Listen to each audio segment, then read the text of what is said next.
क्या हुआ जब अपने भक्त की गवाही देने के लिए अदालत पहुंचे खुद महादेव। फिर जो हुआ उसे देखकर पुलिस वाले भी हैरान हो गए।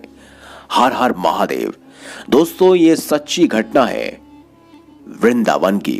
वृंदावन में एक संत रहा करते थे। लोग उनको जज साहब कहकर पुकारते थे। तब लोगों ने पूछा कि ये तो एक संत है, फिर लोग उनको जज साहब कहकर क्यों पुकारते हैं? तब एक ने बताया कि असल में वो संत एक जज थे जो जिले के कोर्ट में फैसला किया करते थे। जिले के एक गांव में एक केवट रहा करता था जो महादेव का भक्त था और बहुत ही भोला था। वो रोज शिव मंदिर जाके प्रभु की सेवा करता था। एक दिन की बात है, केवट को उसके पिताजी ने बुलाया और कहा कि बेटा, तुम्हारी बहन अब बड़ी हो गई है, कुछ महीने में उसकी शादी करनी है, पैसों की जरूरत आन पड़ी है, तुम जाके जमींदार से कुछ पैसे उधार ले आए और उस पैसों से तुम्हारी बहन की शादी कर देंगे, फिर बाद में उनको ब्याज सहित लौटा देंगे, तुम जल्दी जाके पैसे ले आओ। केवट फिर उस जमींदार के पास जाकर कुछ पैसे उधार ले आया और वो पैसे अपने पिताजी को दे दिए। कुछ महीने में केवट के बहन की शादी बड़ी धूमधाम से हो गई। शादी के बाद केवट शहर गया। कुछ सालों में उसने खूब सारे पैसे कमाए और फिर वो अपने गांव वापस आ गया। एक दिन पिताजी को बोला कि पिताजी, ये पैसे ले लो और जमींदार के सारे पैसे वापस लौटा दो। पिताजी ने बोला कि बेटा, तुम पैसे लौटा के आ जाओ, तुमने ही लिए थे, तुम ही लौटा दो। फिर वो केवट उसी जमींदार के पास गया और बोला कि जमींदार साहब, मेरा आज तक का कितना पैसा हो गया, कितना लौटाना है मुझे? जमींदार ने फिर सारा हिसाब देखा और बोला कि आपके इतने पैसे शेष रह गए हैं, वो भी ब्याज सहित। केवट ने वो सारे पैसे उसी समय लौटा दिए। फिर जमींदार ने उसे एक पर्ची दे दी जिसमें लिखा था कि केवट ने मेरा सारा हिसाब चुकता किया है, अब इसका कुछ भी क्षण बाकी नहीं है। जमींदार बोला, केवट, ये पर्ची देख लो। तब केवट बोला, नहीं साहब जी, आप पर भरोसा है, आपसे पैसे भी लिए थे और पैसे चुका भी दिए, ये तो भरोसे की बात हुई। जमींदार फिर से बोला, एक बार देख तो लो कि इस पर्ची में लिखा क्या है। केवट ने कहा, नहीं साहब जी, वो तो शंकर भगवान ही जाने। जमींदार ने सोचा कि ये केवट काफी भोला है, क्यों ना इससे ज्यादा पैसे कमा लूं।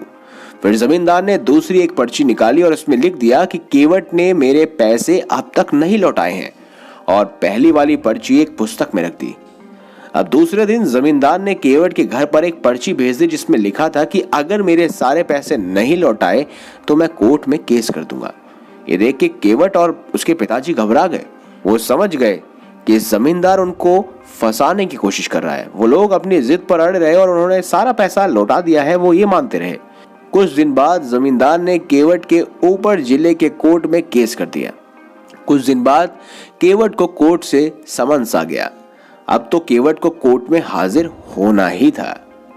वो दिन आ गया जब केवट को कोर्ट में हाजिर होना था। केवट पहले शिव के मंदिर में गया और वहां से कोर्ट गया। कोर्ट में उसको जज साहब ने पूछा कि केवट, तुमने जमींदार के पैसे क्यों नहीं लौटाए भाई? तब केवट बोला, जज साहब, मैंने सारे पैसे लौटा दिए हैं, ये जमींदार झूठ बोल रहा है। तब जज साहब बोले, पैसे लौटाते समय तुम्हारे अलावा कोई और वहां पर मौजूद था या नहीं? तब केवट बोला कि हाँ, शंकर भगवान जाने, वही उस समय मौजूद थे। जज साहब बोले कि वह शंकर नाम का कोई व्यक्ति मौजूद था क्या? केवट बोला, हाँ हाँ, मेरे शंकर वहां मौजूद थे, उनको सब पता है। तब जज साहब बोले कि ये शंकर जी कहाँ रहते हैं, उनका पता बताओ। तब केवट बोला कि वह मंदिर में रहते हैं। जज साहब ने सोचा कि कोई पुजारी होगा जिसका नाम शंकर है। जज साहब ने शंकर के नाम का वारंट निकाला और अपने सिपाहियों से बोला कि वारंट लेके उस मंदिर में जाओ और शंकर जी को कहो कि वो कल हाजिर हो जाए। सिपाही तुरंत वारंट लेकर निकल गया। कुछ देर बाद वो मंदिर पहुंच गया। पुजारी से बोला कि हाँ, शंकर नाम का व्यक्ति कौन है, उनके नाम पे वारंट आया है, जाकर उनको बुलाओ। तब पुजारी बोला कि शंकर जी तो स्वयं महादेव है। तब सिपाही बोला कि ये वारंट उनके नाम पे है, उनको कोर्ट पे हाजिर होना पड़ेगा। फिर पुजारी ने वो वारंट लिया और शिव जी के चरणों में रख दिया और बोला कि हे प्रभु, आज तक आपके चरणों में कई सारे पकवान, आभूषण, वस्त्र आए, मगर आज पहली बार एक वारंट आया है। प्रभु, अपने भक्त की लाज रखना, उसे बचा लेना। आखिर वो दिन आ ही गया जब प्रभु को कोर्ट आना था, वो भी गवाही देने। केवट सवेरे सवेरे मंदिर गया, प्रभु के दर्शन किए और बोला कि शंकर जी, आपको पता है ना, आज आपको कोर्ट में आना है, वो भी गवाही देने। मैं आपका इंतजार करूंगा। फिर केवट कोर्ट चला गया। जज साहब आए, सिपाही आए, सब आए। फिर सिपाही से जज साहब ने कहा कि बोलो कि शंकर जी कहाँ है। तब सिपाही बोला, शंकर जी हाजिर हो। तब सिपाही के पुकारने पर शंकर हाजिर हो गए। उन्होंने पहले 3 बार कहा, शंकर जी नहीं आए, लेकिन चौथी बार शंकर जी हाजिर हो गए। तब एक बुजुर्ग व्यक्ति कोर्ट में आया। वो बुजुर्ग धीरे धीरे चल के आ रहा था। कपड़े फटे थे, सिर बंधा हुआ था, गले में रुद्राक्ष की माला थी और चेहरे पर विक्षलन तेज था। जज साहब ने उनकी तरफ देखा और उनको देखते ही रह गए। जज साहब ने पूछा, आपका नाम? तो वह व्यक्ति बोला, मैं शंकर हूं। जज साहब बोले कि क्या उस दिन आप वहां मौजूद थे जिस दिन केवट ने जमींदार के सारे पैसे लौटाए थे? तब शंकर जी बोले, हाँ, मैं वहां मौजूद था और केवट ने सारे पैसे मेरे सामने ही जमींदार को लौटा दिए। जज साहब बोले कि इसका क्या सबूत है तुम्हारे पास? तब शंकर जी बोले कि जमींदार जहां पर बैठता है वहां दाई तरफ की अलमारी में एक लाल रंग के पुस्तक में वो असली वाली पर्ची रखी हुई है। जज साहब ने तुरंत ही सिपाही को जमींदार के घर भेजा और वो पर्ची ढूंढने के लिए कहा। उसके बाद वो पर्ची जब लेकर आया तो उन्होंने पर्ची जज साहब को दे दी। जज साहब को सारा किस्सा समझ आ गया और फिर वो केवट की तरफ से मुड़े और बोले, केवट, तुमने जमींदार के सारे पैसे लौटा दिए हैं, अब तुम घर जा सकते हो। फिर जज साहब शंकर जी की ओर मुड़ के देखा तो शंकर जी वहां थे ही नहीं। उन्होंने केवट से पूछा, अरे ये शंकर जी कहाँ चले गए? तब केवट बोला कि जज साहब वो तो अपना काम करके चले गए। जज साहब ने पूछा, केवट जी ये शंकर रहते कहाँ हैं? तब केवट बोला, कुछ नहीं करते, वो तो मंदिर में ही बैठे रहते हैं, इनके बहुत सारे मंदिर हैं। ये सुनकर जज साहब अचरज में पड़ गए। उन्होंने उस सिपाही से पूछा कि तुम मुझे शंकर जी के घर ले चलो। फिर वो दोनों चल पड़े। वो सिपाही जज साहब को उनके मंदिर में ले गया जहां उसने वह कोर्ट का वारंट रखा था।